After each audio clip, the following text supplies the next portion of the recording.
and Bianca truly believed they were, because she invited her friends to go with them. I'm still curious how the description of this man was so specific, and yet he hasn't been found. How many pairs of pants could have Fat Albert on the back pocket? How did they know what was on his back pocket? Or how tall he was? Or what shoes he had on?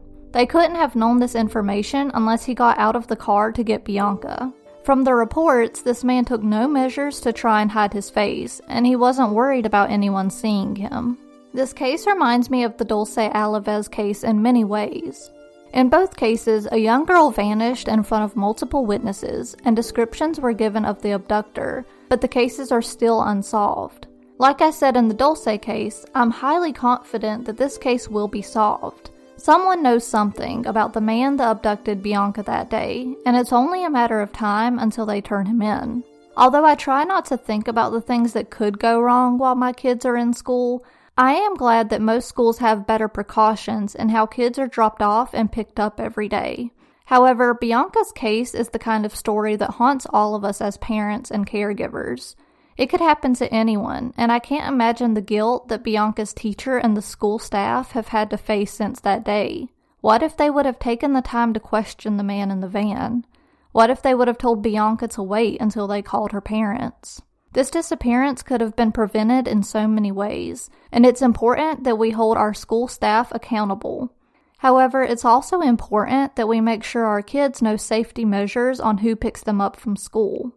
I know some parents set up a password with their kids so that if someone else picks them up from school, they can ask what the password is. Find out what works for your family, practice it, and do whatever safety measures you can to try and prevent the chances of this happening. Bianca was just 3 months older than me, and regardless of whether she is still living or no longer with us, she deserves to be found. She was 10 years old at the time of her disappearance, and she would be 29 today. She was 4 feet 11 inches tall and 115 pounds. She was last seen wearing a green, beige, and brown camouflage shirt with beige pants, black boots, and a dark blue denim jacket. She was a Hispanic girl with brown hair and hazel eyes. I've seen reports that she had a birthmark on her forehead, and then in other places I've seen it described as a mole. But from her pictures, you can see that it's a small spot in the middle of her forehead.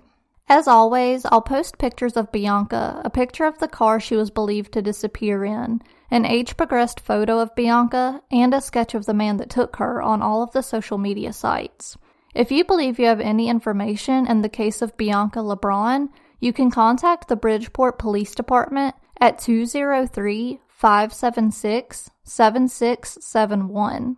There is also a Facebook page for her case that you can find by searching for Missing Bianca Elaine Lebron, and I will also have a link for that group in the show notes. I would love to discuss this case with you and hear what theories you have in Bianca's case. You can find me on Facebook or Instagram by searching for Missing Souls Podcast. I also love getting case suggestions from you for future episodes, so send me a message or an email. You can also contact me through missingsoulspodcast@outlook.com. Stay safe and just don't get into any creepy vans. Until next Monday, I'm your host, Savannah Robbins, and I speak for the missing.